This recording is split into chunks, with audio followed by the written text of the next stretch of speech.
실제로 유니폼 환복 시간에 대해서 근로시간으로 인정을 해달라는 사건도 많이 제기가 되고 있고,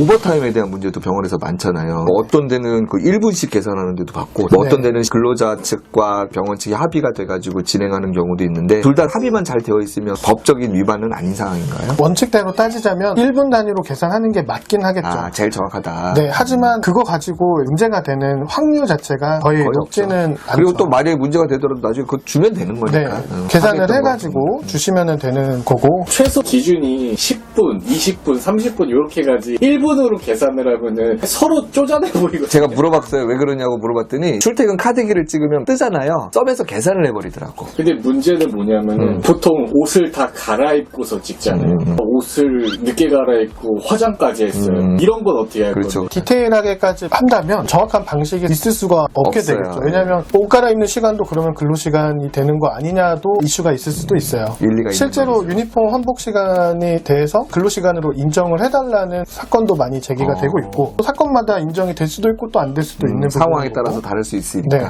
네. 유니폼을 갈아입는 것도 근로시간에 포함시키는 거는 뭐 제가 원장이라고 가정했을 때 그건 괜찮은데, 얘가 옷을 늦게 갈아입어가지고 내가 오버타임 수당을 더 줘야 되는 건 좀 아까울 것 같거든요. 그쵸. 그런 부분들이 있기 때문에 1분 단위로 계산을 하는 원장님들은 그거를 어느 적정한 수준을 정하기가 사실 애매할 수가 있거든요. 10분 넘어가는 것부터 우리는 하자. 근데 그게 싫을 수도 있어요. 하루하루씩 또 모아놓고 보면은 몇만 원이 될 수도 있고 하다 보니까 그거는 직원분들하고 협의를 해서 하면은 직원분들도 뭐 크게 뭐 문제 안 생기고. 그러니까 출근 시간도 비슷한 원리겠네요. 그럼 결국 항상 보면은 시작 시간하고 출근 시간하고 보통 갭이 좀 있으니까 근로 시간으로 인정할 거냐 인정하지 말 거냐 때문에 이제 사용자 측하고 근로자 측하고 좀 첨예하게 대립하는 경우가 있더라고요. 네, 이슈가 있을 수 있어요. 보통은 그런 거는 원만한 정도가 어느 정도라고 노무사님은 생각하시는지. 원만한 정도요. 그러니까 예를 들면 우리가 9시부터 일을 한다. 그럼 직원들이 뭐 한 15분 전에 와가지고 준비하고 있다가 딱 9시에 들어가는 게 이게 정상적인 건지, 아니면 9시까지 딱 출근을 해가지고 들어가는 게 원만한 건지. 실제로 출근하는 시간을 몇 분으로 해서 이제 정하면은 그 시간부터 원래는 근무를 해야 되는 걸로 봐야 되는 건 맞거든요. 그러니까 병원 측에서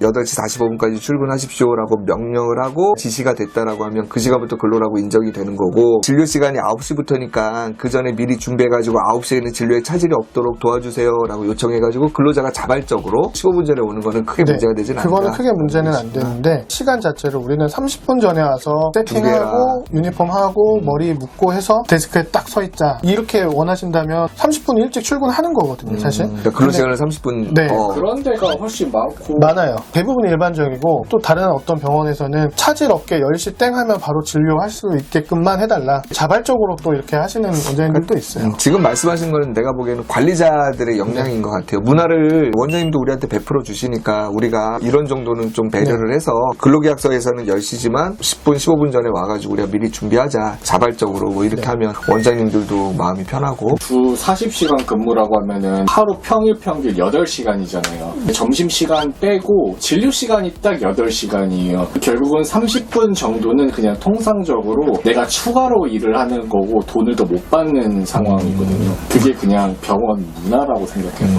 30분 넘어가니까 이제 직원들이 도대체 몇 분까지 우리가 양보를 해야 되느냐라고 이제 문제 제기를 하긴 그래서 하죠. 이제 그거를 포괄임금 형식으로 넣어놓는 병원들이 좀 있죠. 그런 걸 대비해서 월급을 좀 더 높게 책정하고. 노무사님 팁으로 주신 말씀을 적용을 한다라고 하면 이제 직원들하고 어느 정도 합의가 되면 그걸 갖다가 미리 수당으로 따로 계산을 해놓으면 위법 사항은 아니다. 네, 그러니까 연장근로는 할 수 있어요. 연장근로 제한이 일주일에 12시간 제한이 있잖아요. 그렇죠. 52시간. 네, 할 수는 있어요. 법에서 정한 시간은 40시간이지만 연장근로 하는 거는 12시간까지는 허용을 해주는데 당사자 합의가 있어야 되거든요. 그러니까 결국엔 연장근로가 있으면 돈을 주면 되는 거고, 그렇게 보시면 될 것 같습니다. 그 다음에 이제 마지막으로 꼭 이 얘기는 좀 한번 노무사님 입에서 듣고 싶어요. 뭐냐면 원장님들이 강행규정이라는 표현을 잘 모르세요.